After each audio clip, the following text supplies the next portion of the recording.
हमारे देश की बर्बादी का कारण ये किताब है। भक्त नामदेव को मंदिर में नहीं घुसने दिया था इन पाखंडियों ने कि तुम शूद्र हो, तुम यहाँ नहीं आ सकते। SC ST के केस बहुत सारे लग रहे हैं, निर्दोषों पर लग रहे हैं। और ये जब तक जातिवाद रहेगा ना, जो ऊंची जाति के लोग हैं बार बार उन गरीब लोगों का तिरस्कार करते हैं। वर्तमान में भी ऐसा दंश झेल रहे हैं। नमस्कार, स्वागत है आप सभी का हिंदुस्तान 24 पर और मैं आप सबके साथ विपिन चौधरी। देश आज़ाद होने के बाद 26 जनवरी सन 1950 से देश में संविधान लागू है। आज भी कुछ लोग मनुस्मृति की बात करते हैं, कुछ लोग उसे बड़ा अच्छा बताते हैं तो कुछ लोग उंगलियां भी उठाते हैं। तस्वीरों में आप देख सकते हैं महंत आनंद स्वामी जी हमारे साथ में बैठे हुए हैं और इनके हाथ में ये संपूर्ण मनुस्मृति लिखा हुआ है। इस किताब पर, ये किताब आप देख लीजिए। इसकी प्रशंसा कुछ लोग करते हैं, उसके पीछे आखिर क्या कारण है, और कुछ लोग इस पर उंगलियां उठाते हैं, उसके पीछे आखिर कारण क्या है, इस पर ही आज हम बात करेंगे। महंत जी, सबसे पहले तो हिंदुस्तान 24 पर मैं आपका बहुत बहुत स्वागत करता हूं। एक समाज के लिए बहुत जरूरी और महत्वपूर्ण विषय लेकर आने के लिए आपको भी बहुत बहुत धन्यवाद प्रियवर। महंत जी, मेरा आपसे सवाल सबसे पहला ये है कि इस मनुस्मृति में ऐसा क्या लिखा हुआ है? कुछ लोग तो इसकी बड़ी तारीफ करते हैं और कुछ लोग इस पर उंगलियां भी उठाते हैं। मैं दो शब्दों में पहले अपनी बात को स्पष्ट करके फिर बात बताना चाहूँगा आगे। ये जो किताब है संपूर्ण मनुस्मृति, मनुस्मृति एक ऐसा ग्रंथ है जिसकी वजह से हमारे देश ने जितना नुकसान उठाया है उतना आज तक न तो महमूद गजनवी की वजह से उठाया, न मोहम्मद गोरी की वजह से उठाया, न अंग्रेजों की वजह से उठाया। हमारे देश की बर्बादी का कारण ये किताब है। अगर हम इस बात को अब समझेंगे तो हम इसको थोड़ा सा विस्तार से बेहतर तरीके से समझ सकते हैं। लेकिन इससे पहले मैं यहाँ पर थोड़ा सा आपको विचित्र लगेगा, कुछ बातों का आपको जवाब देना पड़ेगा। मैं आपसे पूछना चाहता हूँ, ऐसे ही पूछना चाहता हूँ, आप हिंदू परिवार में पैदा हुए हैं, अच्छे वेल टू डू खानदान से हैं, क्या आपने अब से पहले मनुस्मृति को देखा भी है? ईमानदारी से आप जवाब दीजिएगा, हाँ ना में आप माइक के अंदर जवाब दो। नहीं, मैं तो अभी पहली बार ही इसे देख रहा हूँ। हालांकि मनुस्मृति पर अभी मैंने एक स्वर्ण जाति के व्यक्ति का इंटरव्यू जरूर किया है। तो आपने कहा कि आप पहली बार देख रहे हैं, और मैं गारंटी के साथ में कह सकता हूं, इस गांव के अंदर जाइएगा, इस किताब के अलावा मनुस्मृति ढूंढ कर दिखाइएगा। मैं जीवन में बोलूंगा नहीं, कभी नहीं बोलूंगा। आप पास के गांव में जाइएगा, इधर जाइएगा, उधर जाइएगा, मनुस्मृति को ढूंढ कर दिखाइएगा। और ऐसा साबित किया जाता है जैसे कि केवल मनुस्मृति के आधार पर ही हिंदू आगे बढ़ रहे हैं। ये किताब है ही नहीं कहीं पर भी, कोई पढ़ता नहीं है इसको। और कमाल की बात यह है, जो इसके पक्ष में बोल रहे हैं, जो इसके पक्ष में बोल रहे हैं ना, मनुस्मृति के अंदर इतनी अच्छी बात है, इतनी अच्छी बात है, मैं कहता हूं कि उनके घर में मनुस्मृति दिखाओ आप, उन्होंने पढ़ी ही नहीं कभी भी, और फिर भी बोल रहे हैं। ये हमारी बीमारियां हैं, ये दिमाग की बीमारियां हैं कि हम एकदम से किसी चीज के पक्ष में या विरोध में आ जाते हैं, केवल ये कि हम अपने अहंकार के पक्ष में आ रहे हैं। हम मान लेते हैं कि देखो भाई, मनुस्मृति हमारी किताब है, हमें इसको जो है इसके पक्ष में बोलना है। हमारी किताब है कैसे भैया? आप पढ़ो तो सही पहले, हमारी किताब है। अगर मैं इस किताब के अंदर बात करूं, क्या ज्ञान की बातें हैं, इतने बड़े ज्ञान की बातें हैं, बहुत ज्ञान की बातें हैं, बहुत अच्छी बातें भी हैं। फिर मैं इसका इतना विरोध क्यों कर रहा हूं? क्योंकि इतनी खराब बातें भी हैं कि इतनी खराब बातें भी किसी किताब में नहीं है। इतनी खराब बातें भी हैं। अगर आपके सामने बहुत अच्छा भोजन है, कई बार आप अच्छा भोजन अगर घर पर बनाते हैं और सोचते हैं चलो भाई ये दोपहर को मेरे घर में पनीर बना था, दूसरी चीज बनी थी, मैं इसको शाम को भी, भाई दोपहर वाली सब्जी बची है कि नहीं, हो तो खराब हो गई थी, तो वो अच्छी अब खराब हो गई है, अब खाने लायक नहीं रही है। अब मान लिया आपने कोई अच्छा मिठाई वगैरह बनाई, अब उसमें कुत्ता पेशाब करके चला गया, किसी जानवर ने उसमें विष्ठा कर दी, अब आप उसको खाएंगे क्या? थी तो अच्छी, मीठी थी, बढ़िया थी, पौष्टिक थी। अगर उस चीज को आप नजरअंदाज कर दें, उसका स्वाद का भी आपको पता ना लगे, आपको खा जाए, बुरा लगेगा। हालांकि वो नुकसान भी आपको कुछ नहीं दे रहा है, इतनी कम मात्रा में था, लेकिन फिर भी बुरा लगेगा, अरे भाई ये क्या हो गया है। क्यों? क्योंकि गंदा हो गया था। गंदा क्यों हो गया? क्योंकि बुरी चीज मिल गई है।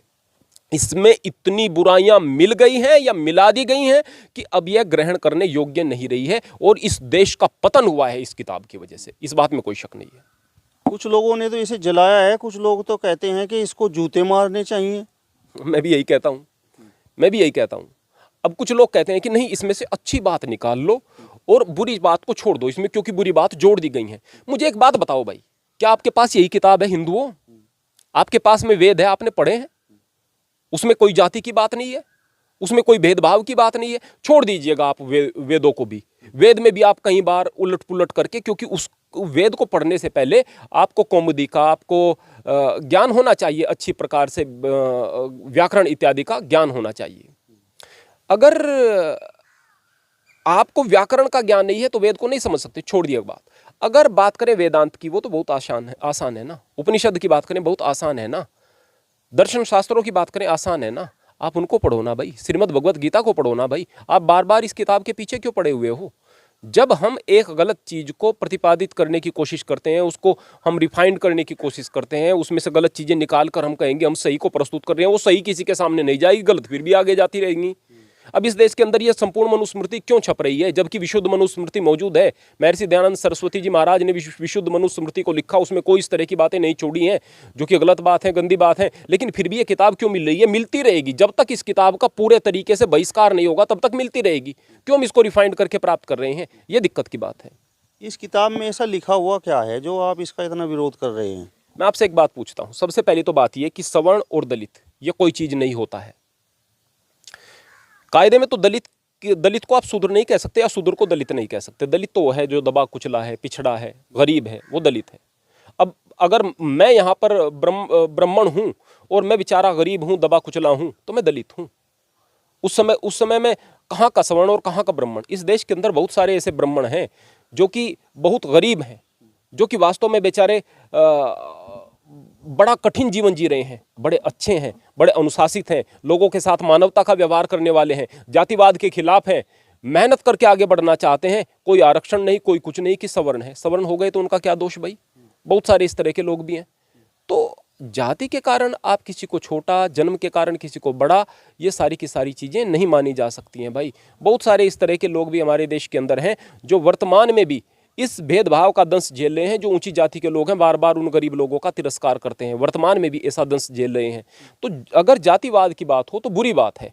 और इस धर्म के, इस किताब के अंदर बार बार जातिवाद की बात आई है, बार बार जो है शूद्रों पर अत्याचार की बात आई है, इस तरह की चीज़ें बार बार यहाँ पर आई हैं। लेकिन मैं यहाँ पर एक बात आपसे पूछना चाहता हूँ। मैं यहाँ पर दलित की बात करूँ, मैं यहाँ शूद्र की बात करूँ, मैं यहाँ सवर्ण की बात करूँ, अगर मैं यहाँ पर ये सारी की सारी बातें करूँ तो ये बातें यहाँ पर बहुत सारे लोग कर रहे हैं।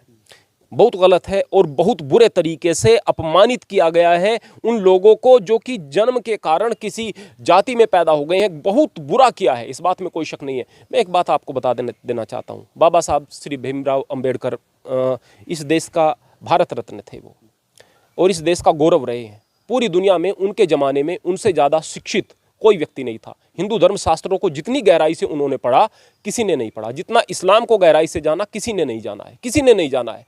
जितना सब पढ़ने का शौक था, अगर बात करूं तो ज्ञान का भंडार थे वो।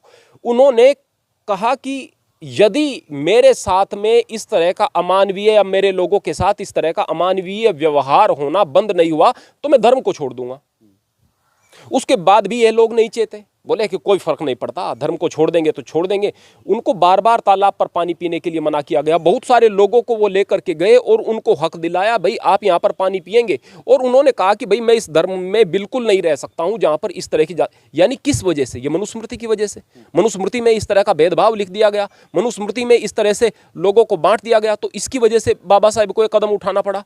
तो एक किताब जो बहुत सारे लोगों को हिंदुओं के खिलाफ, जो नव बौद्ध हैं, वो बौद्ध भी नहीं है कायदे में, जो बुद्ध बन रहे हैं इसलिए कि हिंदुओं के खिलाफ जाना है, इसलिए बौद्ध बन रहे हैं। तो हिंदुओं के खिलाफ जो लोग खड़े हुए हैं, किसकी वजह से? इस किताब की वजह से ना भाई। आप यहाँ पर इस देश में बहुत सारे आक्रमणकारी आए, इस चीज़ को देख सकते हैं। क्यों आए? क्योंकि हम जातियों में बटे हुए थे। जातियों में किस लिए बट गए? क्योंकि इस तरह की किताबें समर्थन करती हैं। लेकिन मैं यहाँ ये सारी की सारी बात नहीं करूँगा। मैं केवल एक बात आपसे पूछना चाहता हूँ, अब मेरी बात का आप माइक पर ही जवाब दें। आप मांसाहार को कैसा मानते हैं धार्मिक दृष्टि से? आप स्वाद की दृष्टि से ना कहें। क्या आप जीवों को मारना, काटना इस सही मानते हैं? ये तो बिल्कुल गलत है। अच्छा, आप एक और भी मेरी बात का जवाब दें कि आप हवन कर रहे हैं, यज्ञ कर रहे हैं। यज्ञ में आप किसी जानवर को काट दें और काट करके उसकी आहुति दें यज्ञ में, क्या ये सही है? ये तो बहुत बड़ा पाप है। इस किताब के अंदर अध्याय 5 पढ़ो और बार बार बताया गया कि यज्ञ में बलि जानवर को काटकर और उसके मांस की जो है आहुति दो। बार बार इस किताब में लिखा हुआ है। श्रेष्ठ कार्य यज्ञ होता है। तो ये जो हवन है, इसको यज्ञ इसलिए कहते हैं क्योंकि हवन से उठने वाला धुआं जो अचेतन जीव हैं हमारे, उन जीवों को नष्ट करता है, जिसको बैक्टीरिया वगैरह कहते हैं, और जो चेतन जीव हैं उनके लिए प्राण रक्षक होता है। इसलिए यज्ञ होता है, प्रकृति पर उपकार होता है। तो इसलिए यज्ञ को श्रेष्ठ कर्म बताया गया है। लेकिन इस श्रेष्ठ कर्म में जानवरों को काट कर, मार कर उसकी आहुति देना और फिर उसके जो प्रसाद के रूप में उस मांस को खाना, इसको श्रेष्ठ कर्म बता रहे हैं।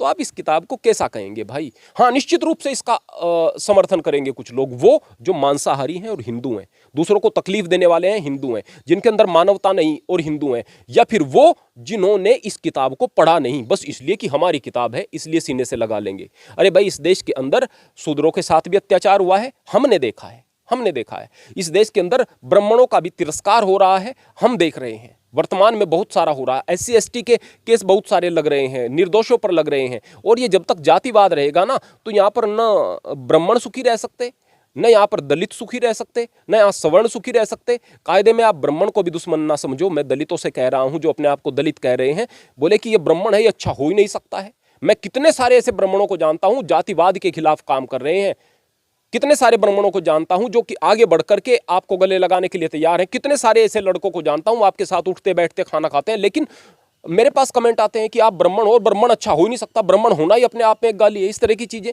ये जो नफरत आप लोग भर रहे हो ना, जो यहां पर दलितों के साथ हुआ, शूद्रों के साथ हुआ, वो गलत हुआ। मनुस्मृति के अंदर जो चीज लिखा हुआ वो भी गलत है। आप ब्राह्मणों से नफरत कर रहे हैं वो भी गलत है। आप धर्म के नाम पर बट रहे हैं वो भी गलत है। आप मानवता के लिए आगे बढ़ो और इंसानियत की बात करो, तो जाकर के देश आगे बढ़ सकता है। और इस तरह की किताबें उसमें रोड़ा है, इसलिए इस तरह की किताबों का पूर्णतः तिरस्कार होना चाहिए। मेरे पास ये किताब इसलिए है ताकि मैं प्रमाण के रूप में दिखा सकूं, इसलिए इनकी यहां से कुछ ग्रहण करूंगा, कुछ ज्ञान ग्रहण करूंगा। ज्ञान ग्रहण करने के लिए मेरे पास में कबीर साहब है, मेरे पास दादूराम है, मेरे पास श्री रविदास जी महाराज हैं, मेरे पास में श्रीमद् भगवत गीता है, मेरे पास में वेदांत है, मेरे पास में उपनिषद है, मेरे पास में दर्शन शास्त्र है, मेरे पास में बहुत सारी चीजें हैं ज्ञान हासिल करने के लिए। यदि मनुस्मृति में जातिगत भेदभाव है तो जो लोग इसका समर्थन करते हैं उनका तो तर्क ये है कि देखिए, रविदास जी को संत शिरोमणि कहा गया, वो भी ब्राह्मणों ने कहा।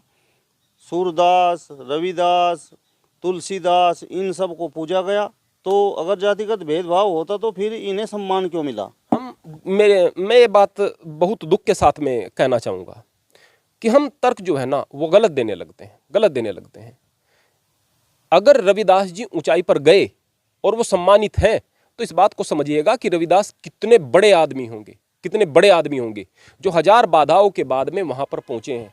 इस बात को समझो। ऐसा नहीं कि उनके सामने जातिगत समस्याएं नहीं आई होंगी, ऐसा नहीं है कि उनका तिरस्कार नहीं हुआ होगा।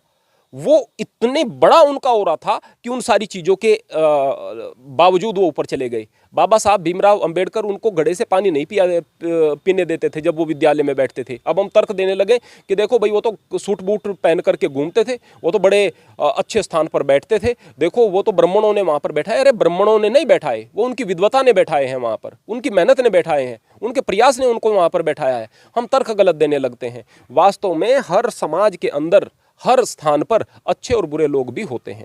तो जाहिर सी बात है, जो अच्छे लोग थे वो रविदास जी से जुड़ रहे थे, वो राजपूत भी थे, वो ब्राह्मण भी थे। लेकिन इसका मतलब ये नहीं है कि उनके सामने समस्या नहीं आई थी। समस्याएं हर हाल में आई। राजपूत उनके शिष्य भी बने, राजपूत रजवाड़े उनके शिष्य बने, 21 रजवाड़े उनके शिष्य थे, राजपूत थे। तो अच्छे आदमी क्या राजपूत नहीं है? इतने बेहतरीन आदमी हैं। मैं इधर राजस्थान में जाता हूँ प्रवचन इत्यादि के लिए, मेरे कार्यक्रम होते हैं, मैं देखता हूँ क्या लाजवाब आदमी। मेरे क्षेत्र में जितने मेरे राजपूतों के साथ संबंध है, बहुत अच्छे आदमी। मैं यहाँ पर गुजरों को भी बहुत अच्छे आदमी देखता हूँ, ब्राह्मणों को भी देखता हूँ। मैं यहाँ पर दलितों में, शूद्रों में बहुत सारे अच्छे लोगों को देखता हूँ, जिसको आप दलित या शूद्र कहते हैं। और आ सवाल समस्याओं का, मैं यहाँ पर गुर्जर हूँ, मैं यहाँ पर एक मंदिर में बैठा हुआ हूँ। अगर मैं किसी ऊंचाई पर पहुँच जाता हूँ, मेरा नाम कहीं पर हो जाता है, बहुत लोग जानने लगते हैं, बहुत पहचान हो जाती है, मान लिया परमात्मा की दया है, उसकी कृपा है, तो क्या कहेंगे कि देखो भाई, गुजरों ने अपने व्यक्ति को पहुंचा दिया, आगे पहुंचा दिया। मुझे पता है कि गुजरों ने कितनी बड़ी आफत मेरे सामने खड़ा की है। हर एक समाज ने साथ दिया है, गुजरों ने आफत खड़ी की है। तो मैं जानता हूं ना इस बात को, इसको तो केवल मैं जानता हूं। ये कहेंगे कि देखो गुजरों ने, नहीं पहुंचाते भाई, नहीं पहुंचाते हैं, कोई व्यक्ति नहीं पहुंचाते हैं। आदमी अपनी प्रतिभा से, अपने ज्ञान से, अपनी भक्ति से, अपनी अच्छाइयों से, अपने गुणों से आगे पहुंचता है। रविदास जी अगर आगे पहुंचे तो इसलिए क्योंकि वो रविदास जी थे। बाबा साहेब आगे पहुंचे इसलिए कि वो बाबा साहेब थे। या वाल्मीकि के बारे में तो खैर लोग बाग नहीं जानते, वाल्मीकि ब्राह्मण ही थे। वो कोई ऐसा नहीं थे कि हाँ कोई नीच जाति से थे या जिसको नीच जाति कहने लगे। हाँ, उनको भंगी कह देते थे। भंगी इसलिए कह देते थे क्योंकि उन्होंने गलत कार्य किया। उस जमाने में गलत कार्य करने वाले को, नियम को भंग करने वाले को भंगी कहते थे। तो भंगी हो गए थे क्योंकि गलत कार्य करने लगे, लूटपाट करने लगे, दोबारा फिर सही रास्ते पर आए, फिर ब्राह्मण हो गए। तो यानी कर्म के आधार पर उस जमाने में हुआ करती थी, लेकिन वो बहुत पुरानी बात है।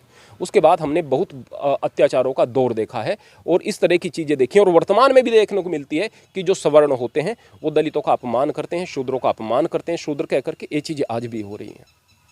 अब जो लोग इस मनुस्मृति का समर्थन करते हैं उनका तो ये तर्क है कि देखिए, जिनके अंदर योग्यता थी, चाहे भले ही वो शूद्र थे या दलित थे, उनका उस समय भी सम्मान हुआ।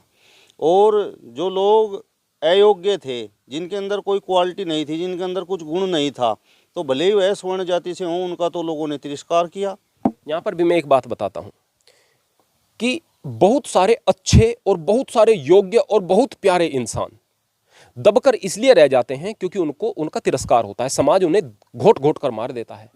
उनमें से केवल आगे वो निकल पाते हैं जो कि अच्छे होने के साथ साथ, बहुत बेहतरीन इंसान होने के साथ साथ बहुत बहादुर होते हैं और जिनका ऑरा बिल्कुल दिव्यता को प्राप्त होता है। अगर आप बाबा साहेब अम्बेडकर के बारे में बात करें, कोई आदमी उठ करके ऐसे मुंह उठा करके बात कर देगा जिसको कुछ पता नहीं, उसकी बात नहीं करूंगा। लेकिन बाबा साहेब के बारे में बात करें, मानव नहीं थे, महामानव थे। ऐसे इतनी विद्वता प्राप्त नहीं की जा सकती। एक बार पढ़ करके देखो, बाबा साहेब को पता चल जाएगा। रविदास जी के बारे में बात करें, वो दिव्य पुरुष थे। लेकिन क्या उन सामान्य लोगों को अधिकार नहीं है आगे बढ़ने का, जो वास्तव में बहुत अच्छे हैं, जीवन उन्होंने तपस्या के साथ बिताया है? हाँ, उनमें बाबा साहेब जैसी प्रतिभा नहीं है। हाँ, उनमें रविदास जी जैसी प्रतिभा नहीं है, उन लोगों जैसी प्रतिभा नहीं है। जैसे कबीर साहब के बारे में बात करूं, ऐसी प्रतिभा नहीं है। लेकिन आदमी बहुत अच्छे हैं, बहुत प्यारे हैं। उनको घोट करके यह समाज मार देता है। यानी जो जबरदस्त व्यक्ति हैं केवल वही आगे जा पाते हैं। हम ये तर्क नहीं दे सकते कि हाँ, जो बहुत योग्य थे वो आगे चले गए। अरे भाई, बहुत सारे योग्य को आपने दफना दिया है इस समाज के अंदर। इस जातिवाद ने, इस आपकी सोच ने, इस गंदी सोच ने दफना दिया है। ये दिक्कत की बात होती है। ये तर्क बिल्कुल गलत है। जो समाज में या जीवन को जीता नहीं है ना, वो इस तरह के तर्क देता है। और इस तरह के तर्क उन लोगों के जख्मों पर और ज्यादा नमक मिर्च छिड़कते हैं जो कि इस जख्म को, इस दंश को झेलते हुए आए हैं, जो जातिवाद का दंश है। अब मेरा सवाल आपसे महेंद्र जी ये है कि अब तो संविधान हमारे देश में लागू हो चुका है, संविधान का हम सभी लोग पालन करते हैं, तो आपको लगता है कि आज इस संविधान के लागू होने के बाद जातिगत भेदभाव समाप्त हो गया है?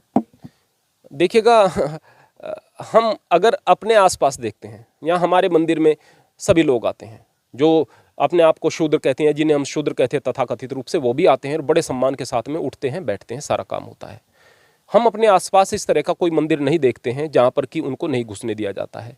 लेकिन हमारे यहाँ पर इस तरह की कहानी भी हैं और कथाएं हैं, सत्य कथाएं हैं। भक्त नामदेव को मंदिर में नहीं घुसने दिया था इन पाखंडियों ने कि तुम शूद्र हो, तुम यहाँ नहीं आ सकते हो। वो बात अलग है कि वर्तमान में भी ओंधा नवंगनाथ मंदिर जो है महाराष्ट्र में, वो इस बात का प्रमाण है कि मंदिर की मूर्तियाँ भी उनकी तरफ घूम गई थी जब वो पीछे चले गए। इतनी भक्ति का उनका प्रभाव था। तो हम अगर देखें, वर्तमान समय में भी जातिगत भेदभाव बहुत ज़्यादा हो रहे हैं। लेकिन अगर हम यहाँ पर देखें, अपने आसपास देखें और देख करके कहें कि नहीं हो रहा है, तो ये बिल्कुल गलत बात हो जाएगी। रहा सवाल संविधान का, संविधान हर चीज़ को नहीं देख सकता है प्रियवर। गरीब आदमी को कदम कदम पर तिरस्कार किया जाएगा, उसका संविधान वहाँ पर आकर नहीं खड़ा होगा। एक आदमी, आप गुज्जर हैं, दूसरा गुज्जर कोई बुरा काम कर दे तो आप क्या कहेंगे? इसने बुरा काम किया है, आप ये कहेंगे। आप गुज्जर हैं और किसी चमार ने यह काम कर दिया आपके खिलाफ, ही कहेंगे चमार होते ही ऐसे हैं। बात बदल गई ना। आप गुज्जर हैं, किसी हिंदू ने, गुज्जर ने आपके साथ बुरा कर दिया, कोई बात नहीं भाई, बुरा किया है, सभी समाज कहेगा बुरा है। एक मुसलमान ने कुछ बुरा कर दिया, बोले मुसलमान होते ही ऐसे हैं। बात बदल गई ना। तो जब ये हमारी सोच का तरीका बदलता रहता है ना, तो फिर जाकर के हम समझते हैं कि हमारी सोच विकसित नहीं हुई। और जब तक हमारी सोच विकसित नहीं है तब तक देश विकसित नहीं है। और जब देश ही विकसित नहीं है, सोच ही विकसित नहीं है, तो कैसा संविधान लागू होगा भाई? संविधान हर जगह आकर खड़ा नहीं हो सकता। जब तक हमारी मोरल वैल्यूज इस तरह की नहीं होगी कि हम सही को सही और गलत को गलत कह सकें, तब तक हम चीज़ों को सही तरीके से नहीं समझ सकते हैं। चलिए, तो महंत आनंद स्वामी जी को आपने सुना। फिलहाल इस वीडियो में बस इतना ही। अगली वीडियो में फिर आपसे मुलाकात होगी। तब तक बने रहिए हिंदुस्तान 24 के साथ। नमस्कार।